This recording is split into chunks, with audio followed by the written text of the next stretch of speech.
السلام علیکم ورحمۃ اللہ وبرکاتہ۔ کوٹلی آزاد کشمیر سے حافظ کامران صاحب کہتے ہیں کہ کیا امام مسجد اور قرآن پاک کے مدرس کو تنخواہ لینا جائز ہے؟ وہ وظیفہ لے سکتے ہیں؟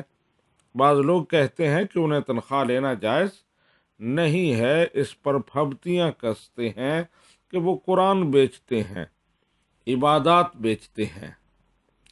جی، حافظ کامران صاحب، امام مسجد اور قرآن پاک کے مدرس کا تنخواہ لینا بالکل جائز ہے۔ جو پھبتیاں کستے ہیں، اعتراض کرتے ہیں، وہ غلط ہیں، ان کی بات میں کوئی حقیقت نہیں ہے۔ احادیث سے ثابت ہے کہ ائمہ مساجد اور قرآن پاک کے مدرس تنخواہ لے سکتے ہیں۔ فقہا نے بھی اس بات کی صراحت کی ہے۔ بخاری شریف کی حدیث ہے، احق ما اخذتم علیہ اجرا کتاب اللہ، جن چیزوں پر تم اجر لیتے ہو ان میں سے اجر کی سب سے زیادہ مستحق اللہ تعالیٰ کی کتاب ہے، یعنی قرآن پاک۔ اسی طرح بخاری شریف میں ہی ایک اور حدیث مبارکہ ہے جس میں ایک واقعہ ہے کہ صحابہ اکرام کسی سفر پر جاتے ہیں، راستے میں کہیں پڑاؤ کرتے ہیں، وہاں ایک قبیلہ رہتا تھا، انہیں کہتے ہیں ہماری مہمان نوازی کرو، وہ انکار کر دیتے ہیں۔ بعد میں ایسا ہوتا ہے کہ اس قبیلے کے سردار کو سانپ ڈس لیتا ہے، وہ اپنی طرف سے پورا علاج کرتے ہیں، اسے کوئی افاقہ نہیں ہوتا، تو پھر آتے ہیں صحابہ کرام کے قافلے کے پاس، کہتے ہیں کہ ہمارے سردار کو سانپ نے ڈس لیا ہے، ہمارے پاس کوئی علاج نہیں ہے، اگر تم کچھ کر سکتے ہو تو ہماری مدد کرو۔ صحابہ اکرام نے کہا، تم نے ہمارے ساتھ بے مروتی کا مظاہرہ کیا تھا، ہماری مہمان نوازی نہیں کی تھی، اب ہم دم تو کریں گے، علاج تو کریں گے، تمہاری مدد کریں گے، لیکن اس کا بدلہ ضرور لیں گے۔ تو اب ان کے ساتھ یہ بات طے ہو جاتی ہے، ٹھیک ہے تم ہمارے سردار کی مدد کرو، علاج کرو، ہم تمہیں بکریوں کا ایک ریوڑ دیں گے۔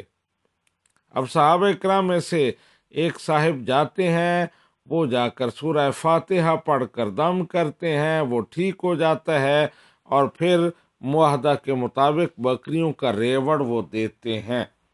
جب وہ ریوڑ لے کر واپس قافلے میں آتے ہیں تو وہاں صحابہ اکرام میں اختلاف ہو جاتا ہے کہ کیا دم کرنے پر اور قرآن پاک پڑھ کر بکریاں لینا یہ ٹھیک ہے؟ پھر یہ طے پاتا ہے ان کے درمیان کہ خاموش رہو۔ واپس نبی رحمت صلی اللہ علیہ وآلہ وسلم کی بارگاہ میں جاتے ہیں، جو فیصلہ آپ فرمائیں گے، اگر آپ نے کہا جائز ہے تو لے لیں گے، ورنہ ان کو واپس کر دیں گے۔ جب واپس نبی رحمت صلی اللہ علیہ وآلہ وسلم کی بارگاہ میں حاضر ہوتے ہیں، پورا واقعہ پیش کرتے ہیں، نبی رحمت فرماتے ہیں، وما یدریک انہا رقیہ، کیسے تم نے جانا کہ یہ سورہ فاتحہ اس کا علاج ہے؟ میں نے ہی تمہیں بتایا تھا۔ اور پھر فرماتے ہیں کہ بالکل یہ بکریاں لینا تمہارے لیے ٹھیک ہیں، انہیں اپنے اندر تقسیم کر لو، وَاضْرِبُوا لِي مَعَكُمْ سَہْمًا، اور اس میں میرا بھی حصہ رکھو، اس لیے کہ پڑھایا میں نے تھا۔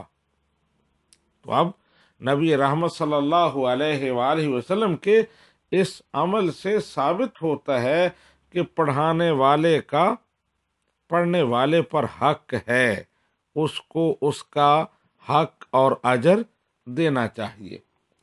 دوسری دلیل اس کی یہ ہے کہ خلفائے راشدین مسلمانوں کو نماز پڑھاتے تھے، جمعہ پڑھاتے تھے، ان کے فیصلے کرتے تھے، دیگر دینی ضروریات اور دنیاوی مسائل جو تھے اس میں قوم کی مدد کرتے تھے، اور اس کے بدلے میں بیت المال سے ان کو وظیفہ ملتا تھا۔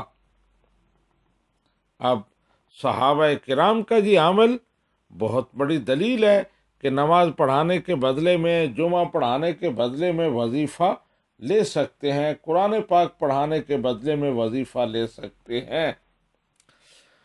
بخاری شریف کی ہی حدیث ہے، سید عائشہ صدیقہ رضی اللہ تعالی عنہا روایت کرتی ہیں کہ حضرت ابو بکر صدیق کو جب خلیفہ بنایا گیا تو انہوں نے قوم سے کہا کہ پہلے میرا کاروبار تھا، میرے اہل و عیال اس سے کھاتے تھے، لیکن اب میں تمہاری خدمت کروں گا تو پھر کیا ہوگا؟ فَسَيَأْكُلُ آلُ أَبِي بَكْرٍ مِّنْ هَذَا الْمَالِ، تو اب آل ابی بکر، ابو بکر کا خاندان جو ہے اس کی کفالت بیت المال سے ہوگی۔ اور پھر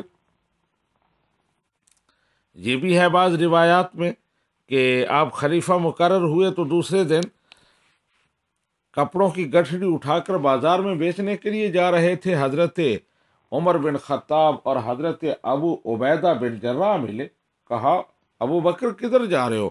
کہنے لگے میں اپنا کاروبار کرنے جا رہا ہوں، رزق کمانے جا رہا ہوں۔ حضرت عمر بن خطاب نے کہا تو نمازیں کون پڑھائے گا؟ جمعہ کون پڑھائے گا؟ مسجد نبوی میں بیٹھ کر مسلمانوں کے فیصلے کون کرے گا؟ یہ ساری خدمات کون سر انجام دے گا اگر تم تجارت کرو گے تو؟ وہ کہنے لگے تو پھر میرا خاندان کہاں سے کھائے گا؟ تو حضرت عمر نے کہا بیت المال سے تمہارا وظیفہ مقرر ہوگا، تمہاری تنخواہ ہوگی، تم اب کوئی کاروبار نہیں کرو گے، تم اب امت کی خدمت کرو گے۔ اور پھر حضرت ابو بکر صدیق کی 2000 درہم تنخواہ مقرر ہوئی۔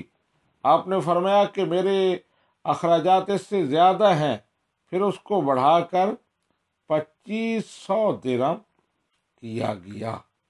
تو اس طرح صحابہ کرام کے عمل سے یہ ثابت ہے، خلفائے راشدین کے عمل سے ثابت ہے، لہٰذا اس پر طعن و تشنیع کرنا یہ بہت بڑی جرت ہے اور بہت بڑی گستاخی ہے صحابہ کرام کی بھی کہ انہوں نے یہ وظیفہ لیا ہے۔ پھر مزید میں اس پر یہ کہوں گا کہ جو لوگ کہتے ہیں کہ یہ نماز پڑھانے کی اجرت لیتے ہیں، قرآن کا بدلہ لیتے ہیں، تو قرآن پاک کے مدرس قرآن کا بدلہ نہیں لیتے، ائمہ مسجد نماز پڑھانے کا بدلہ نہیں لیتا۔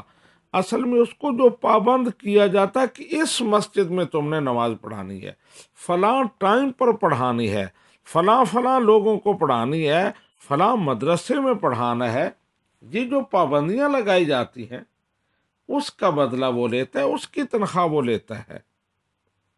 اب نماز پڑھنا ہر مسلمان جہاں چاہے نماز پڑھ سکتا ہے، پڑھا سکتا ہے، کوئی اسے پابند نہیں کر سکتا، لیکن ایک بندے کے ساتھ ایک کنٹریکٹ لکھنا، تم جہاں نماز پڑھو گے، یہ نمازوں کے ٹائم ہیں، ان میں پڑھو گے، اس کو جو پابند کیا جاتا ہے ان پابندیوں کا اور وہ جو ٹائم دیتا ہے اس کا بدلہ وہ لیتا ہے، وہ نمازوں کا بدلہ، قرآن کا بدلہ نہیں لیتا۔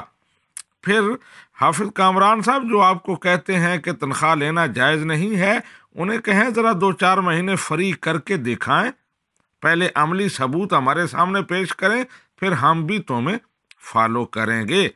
اور اس دور میں یہ کہنا کہ نہیں لینی چاہیے بہت غلط بات ہے، بلکہ ان کو تو یہ تحریک چلانی چاہیے کہ ائمہ مساجد اور قرآن پاک کے مدرسین کی زیادہ سے زیادہ تنخواہیں ہوں تاکہ وہ فارغ البال ہو کر دین کی خدمت کر سکیں۔ اور یہ بہت بڑا ظلم ہے کہ اس دور میں سب سے کم تنخواہیں ائمہ مساجد اور قرآن پاک کے مدرسین کی ہیں۔ اللہ تعالیٰ قوم کو ہدایت عطا فرمائے۔ ھذا ما عندی واللہ ورسولہ اعلم بالصواب۔